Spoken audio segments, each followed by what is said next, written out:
on espère lancer des pilotes rapidement sur des simulateurs conversationnels qui sera adossé quand même à des dispositifs existants, soit pour faire du renforcement, soit pour faire du onboarding pour les nouveaux, parce qu'il y a un stress énorme à prendre des appels quand on n'a jamais pris, ou pour travailler des gestes métiers très précis, en fait. Donc voilà, parce qu'on fait aussi du micro-coaching sur certaines activités. Et donc, du coup, ce coaching, on sait très bien qu'au bout d'un moment, mais comme toute formation, va falloir réactiver si tu veux que ça porte ses fruits plus longtemps. Bonjour à tous, bienvenue dans ce nouvel épisode du Learning Club. Bonjour Bérangère. Bonjour Clément. Bérangère Voya, tu es responsable formation chez Canal+, et aujourd'hui avec toi on va parler de la personnalisation dans la formation. Alors c'est un sujet qu'on a déjà abordé, mais pas encore dans le monde des centres d'appel.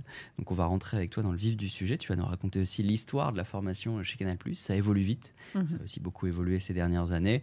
Mais avant de parler de tout ça, peut-être nous dire un mot sur ton quotidien et Canal+. Alors pour ceux qui ne connaîtraient pas, mais en tout cas nous décrire un petit peu Canal+. Oui, d'accord, on va essayer de faire ça.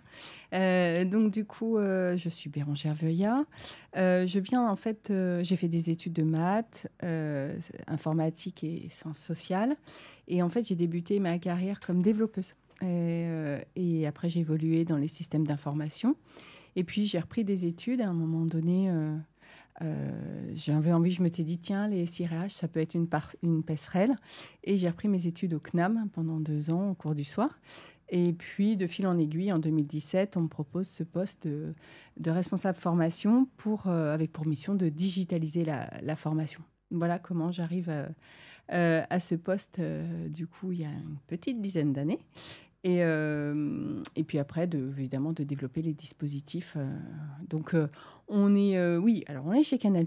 J'allais dire Canal+, tout le monde connaît, mais peut-être qu'il y a des choses qu'on ne connaît pas. C'est vrai. Alors déjà, Canal+, c'est une chaîne de télévision payante à l'origine, il y a 40 ans.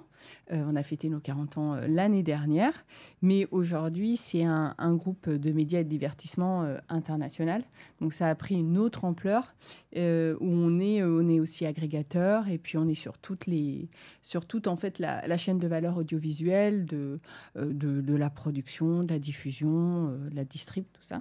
Voilà, donc c'est un groupe qui est aussi en pleine transformation et sur lequel il y a plein de changements. Donc ça impacte forcément tous les métiers, y compris la formation. Donc on est un peu dans l'air du temps du changement. Le monde change vite, donc c'est bien d'être dans le changement. Vite, c'est clair. Et en termes d'équipe formation, équipe RH, c'est une question que j'aime bien poser à mes invités. Comment ça s'organise chez Canal+?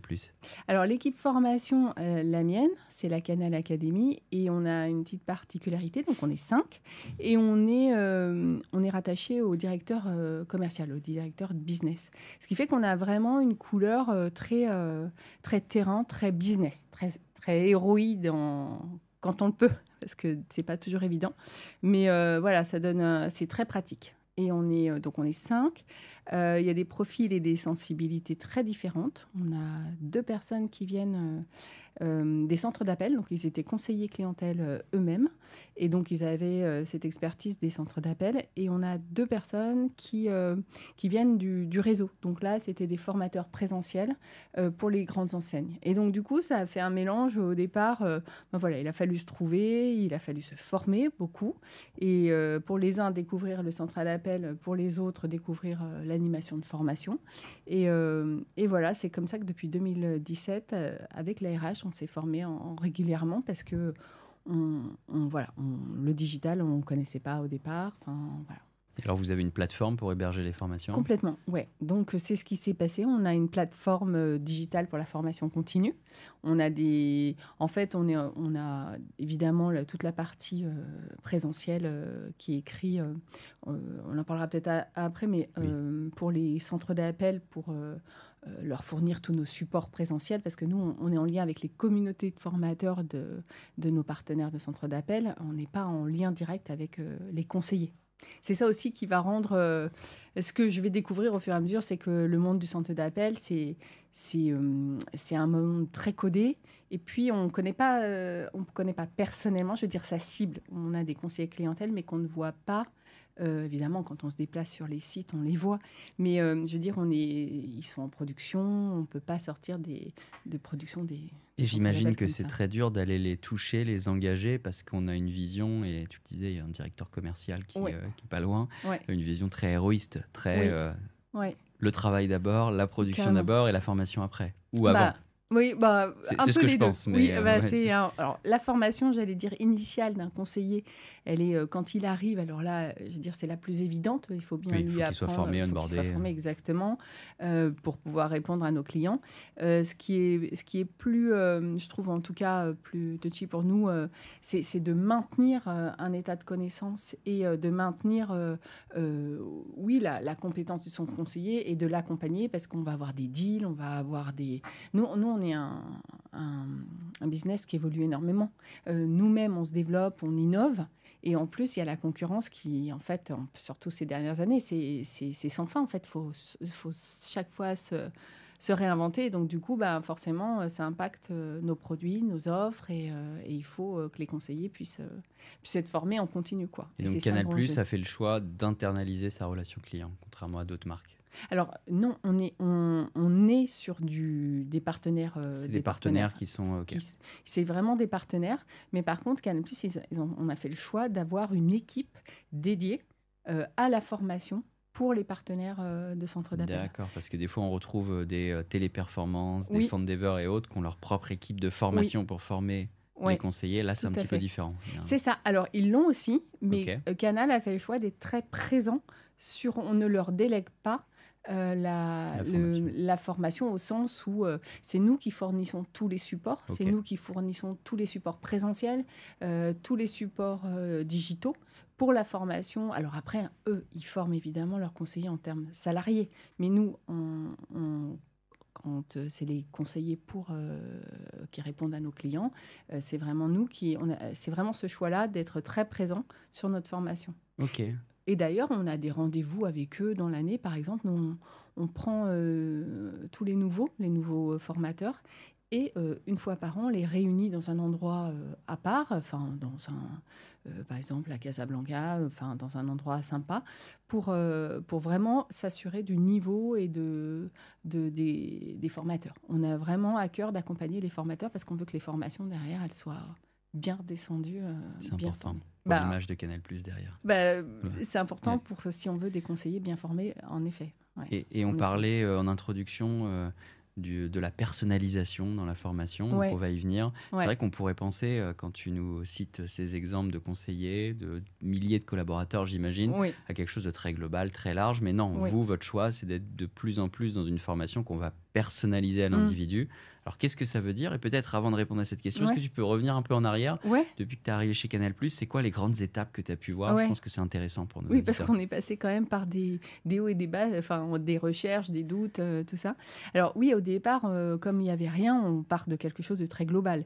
C'est-à-dire, on met en place une plateforme, nous-mêmes, on se forme, on essaye d'avoir des formations, déjà de les produire. On produit tous nos contenus, parce que c'est compliqué souvent de passer par des partenaires externes. Il faut expliquer ton métier. Et en fait, donc ça, c'est un choix aussi de Canal, c'est d'avoir nos formateurs experts qui fait qu'on peut faire toute notre production. Donc au départ, on est parti d'une vision que maintenant... moi, je trouve un peu naïve au départ, mais enfin bon, moi, je découvrais les centres d'appel et puis surtout, je m'étais dit, il n'y avait rien, il y a une formation, maintenant on leur met à dispo une plateforme, il va y avoir un engagement, un apprentissage naturel, ils vont venir sur notre plateforme et voilà, et on sort la plateforme et puis et on était ravis. En fait, non, il ne se passe pas grand-chose, en fait, il n'y a pas un trafic de dingue. Et là, va commencer la phase où on se rend compte qu'il faut faire plein d'actions à côté, de sensibilisation pour que les gens viennent. Donc, on va passer... Et puis surtout, comme Canal investit, donc financièrement aussi, dans cette formation, on va passer aussi dans un mode où on va beaucoup plus suivre. Ça, c'était un de mes objectifs, c'est-à-dire pouvoir sortir des KPI de suivi de la formation continue. On était capable de suivre à peu près les formations initiales, mais les formations continues, elles n'étaient pas suivies parce qu'il n'y avait rien qui existait. Donc là, pour le coup, on se remettait Donc là, on est en quoi? On est en 2017, on est en 2017. Ouais. Puis alors, donc là, en 2020, on commence à dire maintenant, en fait, 2019... Non, alors là, ça va pas. Donc, on va vite les faire passer sur toujours en discutant avec eux, en expliquant. On dit, en fait, voilà, on investit. Donc, derrière, il faut que vous passiez du temps en formation continue. Et là, donc, ils viennent sur la plateforme parce qu'ils doivent se former. Et nous, on doit pouvoir le suivre. Donc, ça va avoir le bénéfice de créer des habitudes. Ils vont commencer à comprendre à venir sur notre plateforme. Et puis, on se dit, c'est chouette, les habitudes sont prises, etc. Mais là, on va passer dans une phase où on va se dire, en fait, c'est chouette, ils viennent sur la plateforme, mais ils ne font pas forcément ce dont ils ont besoin. Naturellement, moi, je m'étais dit que les personnes allaient se former sur ce dont elles ont le plus besoin. Mais en fait, ce n'est pas toujours le cas. Des fois, tu as juste envie de faire des quiz parce qu'on te propose des quiz et que c'est peut-être plus ludique à nous aussi de se poser des questions. Peut-être que des modules étaient un peu trop austères, je ne sais pas, versus des quiz. Enfin, du coup, on va se poser la question et ça va nous faire rentrer dans une autre période qui est plutôt ce que je veux dire, un engagement un peu guidé. C'est-à-dire que là, on va commencer à se dire, en fait, il y a des obligations, il y a le business, il y a des formations business, il y a des formations obligatoires, il y a des formations métiers. Et puis, de fil en aiguille, on va essayer aussi, on réfléchit aussi à comment impliquer les managers. Les managers, c'est compliqué en centre d'appel parce qu'ils ont plein de trucs à gérer. En fait, les managers de centre d'appel, c'est des couteaux suisses. J'imagine que la formation, en effet, n'est pas la priorité. Non. Pour les managers, ouais, c'est vrai que le suivi de la formation, si tu leur donnes une feuille de route globale, à la limite, ils vont... Mais si tu leur demandes vraiment de suivre... c'est ce qu'il faudrait, bien sûr, hein, et c'est ce vers quoi on tend et qu'on met en place petit à petit. Mais c'est compliqué pour eux, en plus de tout ce qu'ils sont, de savoir exactement ce qu'il y a dans la plateforme, l'offre de formation, et de pouvoir de matcher le besoin spécifique de tel ou tel conseiller avec telle ou telle formation. Donc, on commence à faire des formations obligatoires, on va commencer pour guider, on va développer une interface aussi spéciale pour les managers, parce qu'on a choisi une LMS qui nous permet de faire du sur-mesure. Ça, c'est hyper important parce que je ne sais pas comment font les autres, mais nous, on évolue tellement dans nos pratiques et dans notre réflexion, des choses qu'on trouvait... génial. Quand on a commencé, on se dit, c'était peut-être pas si génial. C'est le LMS qui est customisable ou c'est une formation à l'intérieur? Non, c'est le LMS. Quand on a besoin, par exemple, du coup, quand on a voulu se dire, OK, en fait, le vrai sujet, c'est ce qu'il nous faut, c'est la connaissance, de l'état de connaissance, en fait, de chaque conseiller. Moi, je ne sais pas, en fait, où en est chaque conseiller. Je ne sais pas, parce que jusqu'à présent, on leur proposait toujours à tous les mêmes formations. Mais en fait, je peux comprendre que ce soit un peu pénible pour certains de se dire « Non, mais c'est bon, moi, ça, je sais le faire, en fait. » Puis d'autres qu'on aurait besoin. En fait, c'est là où on s'est dit « Mais en fait, je peux comprendre que ça lasse certains, en fait, de venir sur notre plateforme pour faire des trucs où ils maîtrisent. » Et c'est là vraiment qu'on s'est dit « Mais comment on peut connaître l'état de connaissance ?» Et donc, on a commencé à réfléchir à des certifications sur des thématiques clés. Et c'est là qu'on a... Et oui, c'est l'AMS qui permet de faire des devs customisables pour que... On peut le citer, ce LMS? Oui, bien sûr, c'est Mind On Site. Okay. Et donc... Heureusement qu'il est customisable et heureusement qu'on peut faire des développements spécifiques parce qu'on évolue vraiment dans nos réflexions. Qu'est-ce qui marche le mieux en termes de format dans la formation en ligne? Alors, les quiz, ils aiment quand même beaucoup. Le quiz dès le début, avant de se former, ou à la fin d'une formation? Un peu partout, je pense. Okay. Au début, à la fin. Ouais, je pense un peu partout. Après, on a eu quand même on a fait des tests aussi on avait fait un test aussi sur les 10 sujets les plus problématiques, enfin, qui est le plus récurrent en centre d'appel. On a fait une web-série dessus. Et ça avait été plébiscité. Parce que en plus, ça correspondait bien à notre milieu, en fait. Donc, traiter des sujets problématiques sous forme de... Donc ça marchait très, très bien. Les vidéos, évidemment. Et petit à petit, les podcasts, et on a essayé un format témoignage. On s'est encore pas trouvé, là, mais où c'est les conseillers qui parlent aux conseillers, tu vois. Un pair à pair. Et vous avez un studio pour enregistrer ça? Comment vous faites? Alors, on a essayé un peu tout. On a essayé un peu tout. On a travaillé avec un partenaire. Une autre fois, on l'a fait nous-mêmes en interne. Et puis, une autre fois, on l'a fait plutôt... On s'est dit, on fait un peu... dictaphone, voilà. Mais on n'a encore pas trouvé le sujet qui soit pas trop chronophage pour nous, parce que, tu dois le savoir, le podcast, tout ça, c'est quand même du temps, c'est beaucoup de temps, et des fois, c'est pas si évident de transformer en ROI. Mais je sais pas, on réfléchit peut-être à des événements de partage live. Mais la prod, c'est quand même... il faut toujours prévoir, anticiper, planifier. Ça, c'est un des sujets qu'on a aujourd'hui, quoi. C'est qu'avec la personnalisation, tu as aussi la planification de la formation au bon moment, quand il y a un temps un peu plus calme, etc. Un temps plus calme. Pour chaque conseiller, c'est pas la même chose. Certains vont avoir besoin de passer leur certification en salle. D'autres vont être en poste sur leur poste, mais évidemment pas en production pour faire la formation. Et puis, ils n'auront pas besoin de la même chose. Et c'est ça qui va devenir, là, qui est un peu touchy pour nous et qui est un grand changement. Et alors l'IA dans tout ça, on en parlait un petit peu en préparation, c'est la prochaine étape peut-être pour vous, c'est-à-dire comment on met de l'IA dans la formation, que ce soit en termes de format ou peut-être sur d'autres sujets. Vous en êtes où sur le sujet? On en est, on avance à petits pas. Carrément, l'IA chez nous, c'est un gros sujet. C'est-à-dire qu'on a 2 sujets. On a un sujet IA pour ma propre équipe. C'est comment on trouve les bons outils qui nous permettent d'avoir... aller plus vite pour produire des contenus. Ouais. Voilà. Produire, concevoir, etc. Exactement. Puis on a un sujet, comment on passe... on a fait des certifications pour les conseillers. On leur a fait des quiz d'entraînement, c'est-à-dire des quiz d'ancrage qui leur proposent toujours... qui les entraînent sur les questions des certifications. On a fait...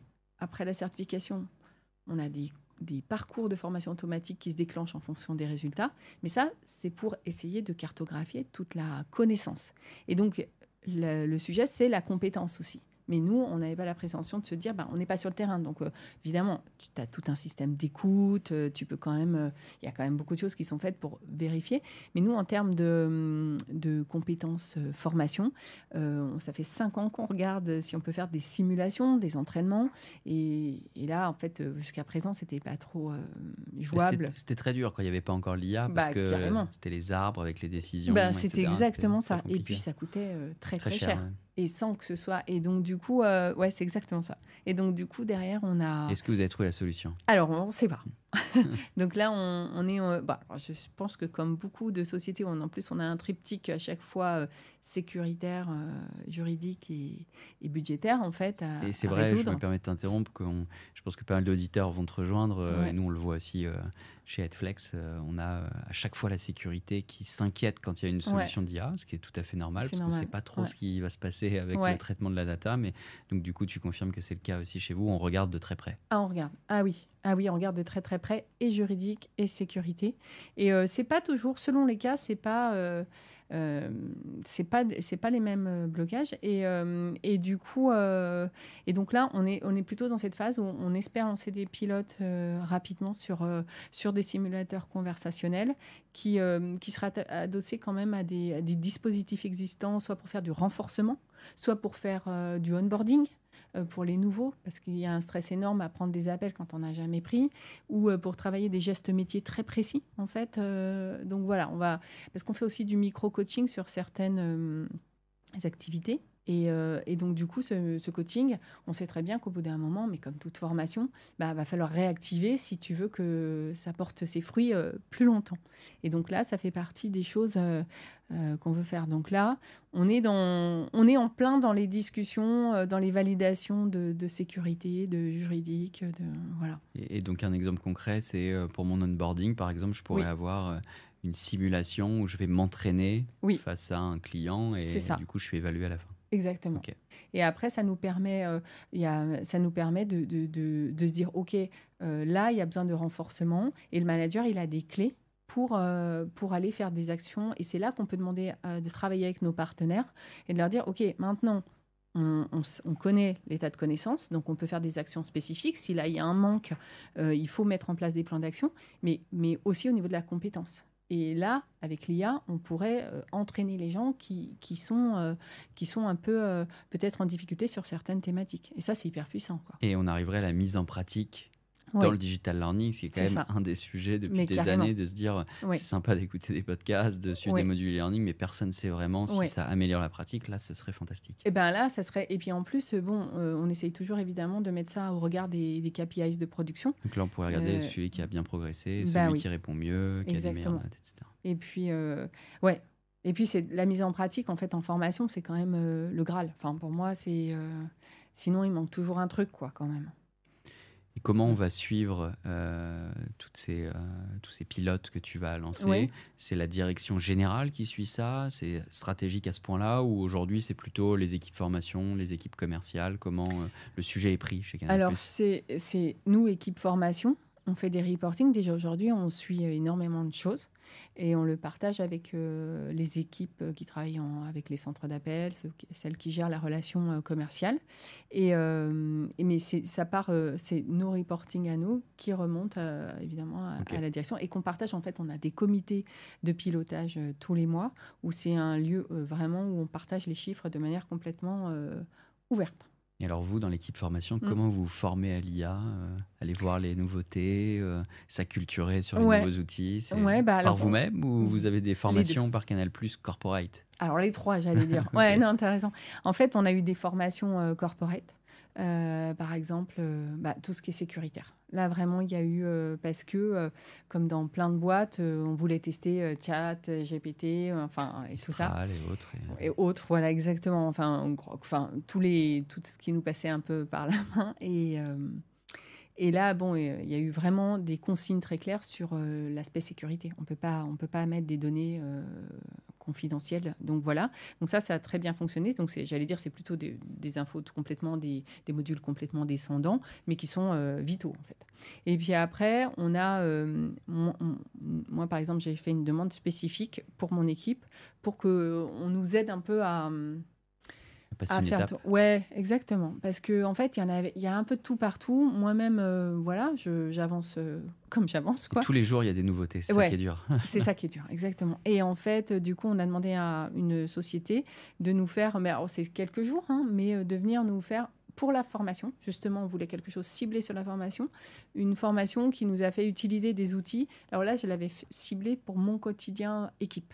C'est-à-dire, qu'est-ce qui pourrait... On avait listé toutes les tâches qui étaient importantes et sur lesquelles on aimerait de l'aide. Je sais pas, générer des synopsis avec des activités, générer des modules, générer des slides, des podcasts.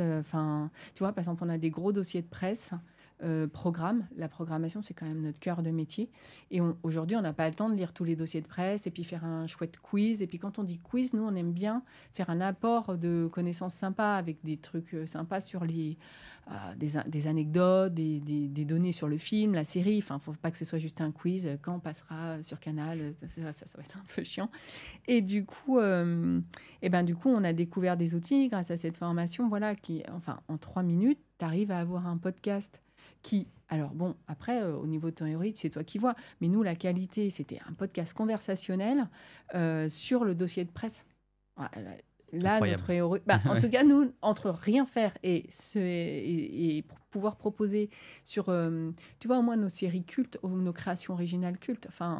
Dès qu'on a une création originale qui a plusieurs saisons, ça vaut le coup d'investir un peu pour se dire, il faut quand même que nos conseillers soient au courant. Ce qui est plus dur, c'est la programmation, par exemple, quotidienne qui change tout le temps. Mais sur des gros... là, par exemple, voilà. Et donc, on a fait un peu le tour d'horizon. La mission, c'était le tour d'horizon d'un peu des outils qui existaient, sachant que, oui, tu as raison, il y en a tous les jours qui sortent. Et donc, nous, on s'est bien dit, on part du cas d'usage. Et après, on essaye de trouver un outil. Et s'il disparaît, au moins, on n'est pas... c'est pas l'outil qui doit nous rendre... qui doit faire l'usage. C'est notre cas d'usage. Donc, Ok. Et c'est quoi l'outil préféré pour faire ta veille? Tu vas sur LinkedIn, tu regardes sur Google. Comment tu découvres des nouveaux outils? Si on est responsable formation et qu'on t'écoute, est-ce que tu as une petite technique? Pas tout à fait. Je suis encore pas bien, je pense. Du partage entre pairs, de se dire tiens, j'ai vu tel outil. Non, mais c'est ça. Alors ça, il y a le partage entre pairs, ça c'est sûr. On fait des rencontres et chaque fois en fait, qu'on discute, on a des outils. Je regarde sur des sites où j'aime bien. Je sais que par exemple, il y a des...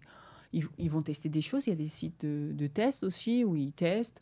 Bon, voilà. Ou alors, je demande à ChatGPT quel est le meilleur outil pour faire tel cas, des choses comme ça. Non, un peu tout, quoi. Et allez, si vous en voulez un et si t'en veux un, j'ai découvert à la rentrée Gamma. Je ne sais pas si tu connais. Tu connais pour faire des slides. Typiquement. Et ça a bien progressé. Ouais. Je l'avais testé il y a quelques mois et là, à la rentrée, c'est assez exceptionnel. Vrai. On a mis notre charte graphique sur Gamma et on a fait des prompts pour avoir des slides de qualité, et ça a vraiment sorti des slides structurés, hyper pertinentes. Et tu lui donnais quand même le contenu de On lui donnait le contenu juste en prompt, ouais. la charte graphique pour avoir le cadre global, et ça nous a sorti vraiment à 90% des slides top. Ah, faut que je revoie ma Donc, copie, faut parce que retester. moi, C'était pas bien à l'époque? Bah non, je m'en suis servi il y a 10 jours Ok. pour une présentation où voilà, je procrastinais un peu à la faire, j'avoue. Et je me suis dit, tiens, je vais lui donner la vieille. Et puis, elle m'a sorti quelque chose. J'ai retouché un peu tous les slides. Je me suis dit, j'ai pas dû bien. Mais bon, voilà. C'était la version payante ou la version gratuite? Non, gratuite. Ah, la version payante, ça change quelques éléments. Bon, alors écoute, il faut que j'investisse. Ouais, 80, je crois, 90 € par an. Ouais. On va passer maintenant au Fast and Curious, la dernière partie de cette émission, Bérangère. Et la première question pour toi, c'est si tu devais nous décrire le futur de la formation en un mot, qu'est-ce que tu nous dirais? Alors, en un mot, en plusieurs mots, c'est... alors, en un mot, je dirais équilibre. Allez, plusieurs mots, c'est autorisé. Équilibre. Mais en fait, c'est vrai que, enfin, je l'espère, en tout cas, moi, j'essayerai de le faire pour moi, c'est-à-dire qu'il y a un moment, il y a à la fois tout cet aspect techno dont on vient de parler, qui va vite, qui permet de nous aider sur plein de choses, qui permet de faire du distanciel, enfin, plein de choses qu'on ne faisait pas ou qu'on faisait différemment. Mais il y a quand même nous, on a besoin quand même de temps long, de temps lent pour notre petit cerveau, pour notre réflexion. Et quand même, tu t'aperçois, moi, je suis la première à apprécier à la fois de pouvoir faire des choses en ligne et à la fois de pouvoir retrouver des pairs en formation où tu as quand même du lien, de l'émotion, des questions. Alors oui, je pourrais poser des questions à un chatbot, je ne sais pas bien expliquer, mais je préfère encore les poser à des humains. Et en fait, tu vois, on parle vachement de santé mentale, de saturation, et tu vois déjà des... Enfin, je trouve que on ne peut pas fonctionner toujours dans le changement, l'adaptabilité. Le changement, je sais que c'est ce qu'on nous dit, mais il y a un moment, ton cerveau, il a besoin de temps long pour réfléchir profondément, en fait. Parce que la formation... On voit le micro-learning, des choses comme ça c'est bien pour l'inspiration. Mais en fait, quand tu veux vraiment apprendre quelque chose profondément, tu as besoin d'y passer du temps, en fait. Tu vois, quand on... L'équilibre. On retient l'équilibre. On l'avait encore jamais eu, donc c'est très bien, ça fait un mot de plus. Équilibriste, je ne sais pas, mais voilà. Équilibre, c'est mieux. Un outil de formation que tu souhaites recommander à nos auditeurs? Eh bien, du coup, il y en a déjà pas mal qui ont été dit, mais alors je ne travaille pas avec eux, mais j'ai découvert une start-up qui s'appelle Lazy. Et c'était sympa. Ils se présentent comme les 10 heures de la formation. Et nous, à l'époque, en plus, c'était avant l'été, on était vraiment paumés un peu sur... 10 heures comme l'application? Ouais. Ok. Parce que, en fait, c'est un peu ce genre d'application, mais au lieu de trouver de la musique, tu trouves du prompt. Et en fait, ils ont le service qu'ils proposent, c'est par exemple, ils viennent dans ton équipe, tu prends n'importe quel métier, n'importe quelle équipe, tu leur dis, bah voilà, moi je voudrais essayer d'optimiser ça ou de me faire aider là-dessus. Ils te font les prompts qui vont bien là-dessus. Et après, il y a toute cette bibliothèque. C'est ça, moi, je trouve la force, parce que ça fait une bibliothèque que tu peux partager. Et puis surtout, ils ont dedans intégrer un générateur de prompts. Au départ, il fallait que tu tapes ton prompt, mais maintenant tu parles, enfin tu lui dis littéralement ce que tu veux. Voilà, je voudrais un prompt qui fait ça, machin. Il te génère le prompt. Et après, tu as les collègues qui peuvent les utiliser, les noter, les changer. Et tu vois, là, nous, on a commencé à faire des prompts sur des choses. La première question qu'on s'est dit, c'est putain, comment on va partager, où on va ranger les trucs. Tu vois, au bout d'un moment, tu ne sais plus comment ranger pour partager correctement. Et j'ai trouvé ça hyper intéressant. Voilà, je ne connaissais pas. Lazy comme paresseux, en fait. Ok. Parce que du coup, c'est eux qui le disent. D'accord. Donc, on gagne du temps. On demande à une IA de faire un prompt pour parler à une IA. C'est drôle. Ouais. Et après, il te dit, il a même une petite fonctionnalité qui te dit où tu peux utiliser ce prompt, sur quel outil IA. Ok. Ouais, c'est pas... Et on partagera ça en descriptif du podcast, comme d'habitude. Super. Livre ou podcast que tu nous recommandes? Alors là, je me suis plongée dans le livre de Philippe Carré, L'Apprenance, parce qu'on me l'avait conseillé. Et j'avoue que peut-être c'est la fin de l'été. L'été, j'avais besoin de ralentir. Et j'aime bien, ça revient... En fait, il retrace un peu l'histoire depuis les années 70, en fait, de l'évolution de la formation, les grandes phases. Et je trouve que c'est intéressant parce que du coup, tu vois, on en parlait tout à l'heure. En fait, tu peux pas être tout de suite bien, nickel, etc. Nous-mêmes, on a eu une vie d'équipe où on est passé par plein de phases où maintenant, tu peux te dire c'est un peu ridicule, certaines phases, évidemment. Ben, pas tant que ça. Et finalement, lui, il retrace l'histoire de la formation jusqu'au concept, justement, de l'apprenance. Et il revient sur les concepts, sur les facteurs, en fait, d'une bonne apprenance. Et enfin moi, ça me fait du bien de revenir aussi à des choses, des concepts de base, pour aussi le mettre en perspective avec ce qu'on fait et ce qu'on va faire. Enfin, voilà, moi, ça me fait... C'est inspirant. Ouais, Voilà, ça m'inspire. on Voilà. partagera aussi. Exactement. Un blog ou un site qui t'inspire en parlant d'inspiration? Oui, et ben, j'aime bien le site de la Digital Academy. Digital Learning Academy. Digital des Learning Philippe, Academy. Ouais, exactement. Les deux Philippe. Les là, deux on Philippe. salue. Parce que je trouve qu'ils font des dossiers, enfin, il y a un peu de tout. Et moi, j'aime bien qu'il y ait un peu de tout parce que suivant l'humeur, je vais voir quelque chose de plus profond. Et ils sont, j'allais dire, très à jour sur ce qui se passe. Et des fois, tu as l'impression vraiment, ils disent, oh, mais ils vivent ça aussi, mais moi aussi, en fait. Et tu sais, tu te sens un petit peu moins seul. Des fois, tu lis, tu dis, ah ben donc c'est vraiment un sujet, il n'y a pas que moi qui le vis comme ça. Et puis, je lis aussi la newsletter de la FEFOR, qui est, je trouve aussi avec des articles très... E-Learning Letter. E-Learning Letter, voilà. exactement. Ouais. Et, Michel Diaz. Michel Diaz, exactement. Et qui font des articles que je trouve... très pratique, à la fois des fois c'est plus poussé et des fois c'est vraiment ça. Je pense que ça parle à tout responsable formation en tout cas. Enfin, avec beaucoup de partage entre pairs en plus, c'est oui, ça qui est sympa. Exactement. Et du coup, les contributeurs sont vraiment des gens du métier et voilà, je trouve ça hyper... voilà, tu trouves toujours des petits trucs. Qu'est-ce qui fait que tu as envie de te lever chaque matin, Bérangère? Eh bien, écoute, professionnellement, la formation, moi, c'est un domaine que j'adore. Et donc, du coup, de travailler dans un domaine que j'aime, avec l'impression de servir à quelque chose et d'avoir une équipe qui est vraiment chouette. Parce qu'au départ, il a fallu se trouver et tout ça. Et maintenant, vraiment, c'est vraiment une équipe qui... Voilà, qui fait le maximum pour aider. Ouais. Voilà. Et qui est passionné, franchement. Et voilà, on se rend bien, on s'inspire mutuellement, ils sont pleins d'idées aussi, et ça, c'est top, quoi.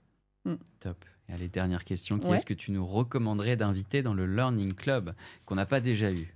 Eh bien alors, figure-toi que je pensais à quelqu'un d'autre, mais je l'ai rencontrée cette semaine, elle m'a dit que peut-être tu la recevrais. Donc, qui ça?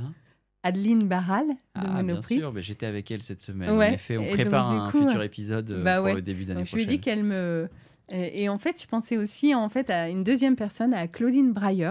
Okay. Alors, du coup, elle est responsable du département pédagogie et communication chez Alliance. Et en fait, je trouve qu'elle a développé un format, tu sais, le podcast. Des fois, justement, on a du mal à... ça a été longtemps considéré comme pas trop de la formation, tu vois. Et j'ai trouvé que... C'était beaucoup de l'information. Ouais, exactement. Et en fait, elle a carrément poussé le podcast loin. Et elle a fait toute une série, bon là, c'est de l'assurance, sur l'assurance décès. Et j'ai trouvé ça hyper fort. Parce que t'apprends vraiment des choses. Elle est vraiment arrivée à faire un ROI sur son... Et là, tu es vraiment dans la formation en podcast et en plus hyper agréable à écouter, quoi. Donc voilà, Claudine, je ne sais pas, je lui en ai pas parlé. Claudine qu'on contactera de ta part exactement. pour qu'elle vienne nous raconter tout ça dans le Learning Club. Ouais, en tout cas, merci Bérangère d'avoir passé cette demi-heure avec nous. Qu'est-ce qu'on peut te souhaiter pour les mois et peut-être, on est bientôt en 2026, l'année à venir? Des chouettes pilotes, voilà, qui ont des de chouettes pilotes. Ouais. Ok, super. Merci beaucoup Clément. Et merci à tous de nous avoir écoutés pour ce nouvel épisode du Learning Club. À très bientôt. Ça marche. Au revoir.